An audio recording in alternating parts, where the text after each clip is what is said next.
Excallion's Emotions is an album that slipped under my radar due to Dragon Force and Windrose both releasing albums on the same week, overshadowing this album. And this is the first band I've covered where only one band member has been replaced, and that's been the bass player back in 2016. So to start things off with the first song, Trust. You know what? I was surprised by this song. With their last album, Dream Alive, I found it quite forgettable, and Trust is an opening track that stands out a lot more. Overall, it's a great song.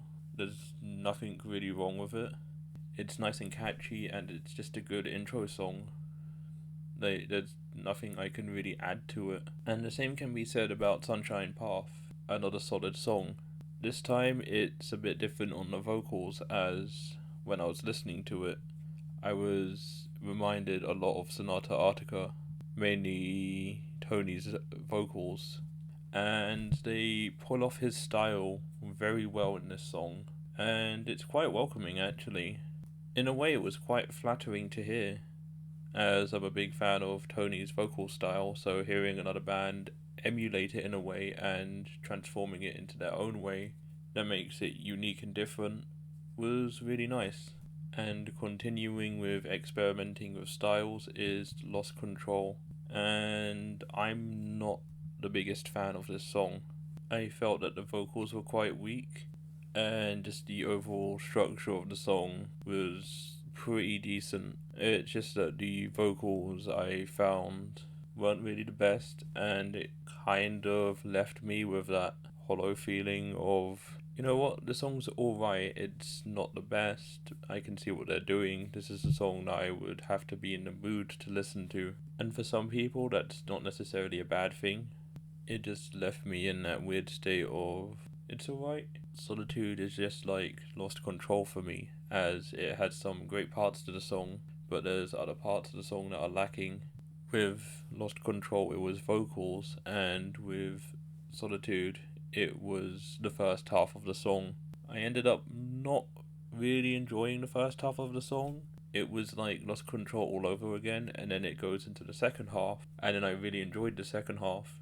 And I feel like the first half, in a way, kind of ruins that second half, but I will still listen to the song because I think the second half of this song is just that damn good. It's worth going through that kind of under average experience to listen to get to a part that's very well put together and a joy to listen to. Another thing that's a joy to listen to is Night Mariner. It was another one of those songs where the intro starts and I knew I was going to enjoy this. This song is very unique, goes for a more unsettling and horror feel to it, with the highlight of the song being the guitar work, especially in the solo.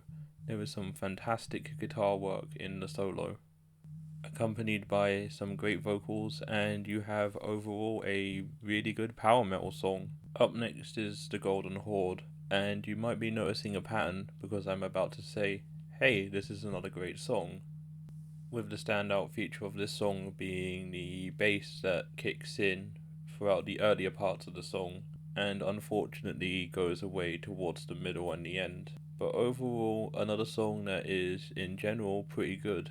It reminds me, in the earlier parts of the song, a lot of that 80s cheesy rock, and then it gets into the mid and the later sections and becomes just a more standard power metal song, and there ain't nothing wrong about that. So yeah, overall, it's another pretty good song. I really enjoyed listening to it. I hope you like power ballads, because up next is I Left My Heart at Home. And I know for a lot of people that power ballads are seen as these cheesy time wasters, and that the majority of the metal community, or at least a decent section of it, really despises them.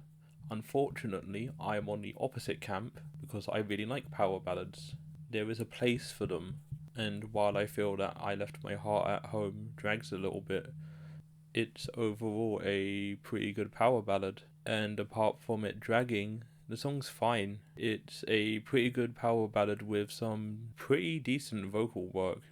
You can tell that they put a lot of work into putting a lot of subtle changes into the vocals of this song, and it pays off.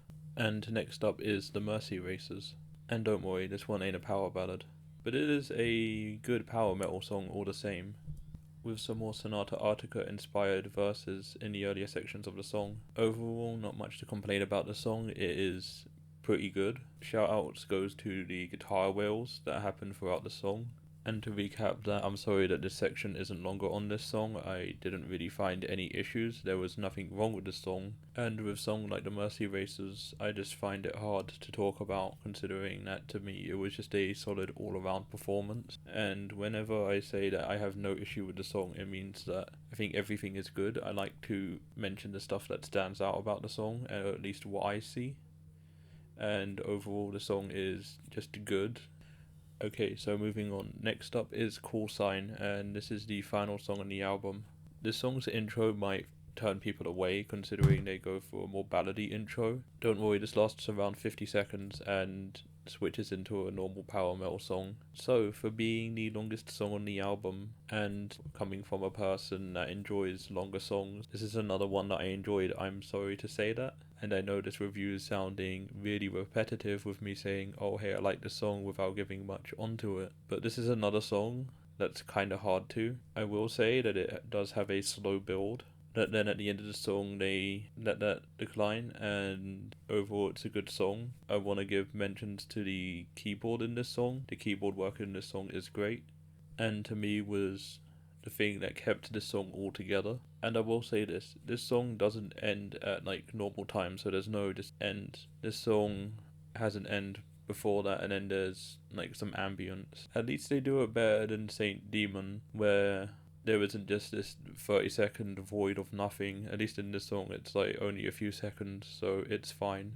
And a pretty nice way to end off the album. Okay, so this is the first album where they have bonus tracks. The reason I said that the previous song was the last song on the album is I'm still kind of toying around with formatting when it comes to this. So I'm going to do it this way for this video, and if there's another album that I come across reviewing, I'm going to try the other way so I can compare and see what I prefer.